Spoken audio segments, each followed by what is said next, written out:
అందరికీ హ్యాపీ దసరా. ఈ రోజు దసరాను మేము ఎలా సెలబ్రేట్ చేసుకుంటున్నామో ఈ వీడియోలో క్లియర్ గా చూపిస్తాను, చూసేయండి. మన ఇంట్లో ఎవరైతే పెద్దలు లేకున్నారో వాళ్ళకి ఈ దసరా రోజు పూజ అనేది చేయాలి. మా ఇంట్లో అయితే మా నాన్నకైతే పూజ చేస్తున్నాం.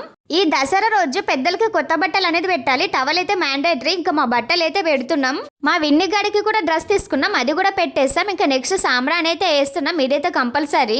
ఇంకా అలా పూజ అయిపోయేలేపు ఊరు నుంచి మా అక్క అయితే వచ్చింది. ఇంకా అక్క తెచ్చిన బట్టలు కూడా అక్కడ పెట్టింది. నెక్స్ట్ సాంబ్రాన్ కూడా వేసేసింది. ఒకరి తర్వాత ఒకరు సాంబ్రాన్ అయితే వేశారు. మా ఇంట్లో అందరు గర్ల్స్ అయిన ఫస్ట్ పుట్టిన పులి మన్మడు వీడు. దీని జమ్మి ఆకు అంటారు. ఈ దసరాకైతే కంపల్సరీ జమ్మాకు వేసి మొక్కాలి.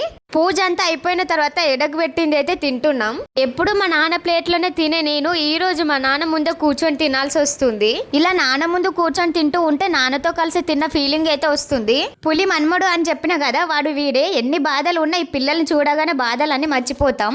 అంతా అయిపోయిన తర్వాత జమ్మి ఆకు ఇచ్చి పెద్దలకైతే మొక్కాలి. ఓకే గైస్, మరిన్ని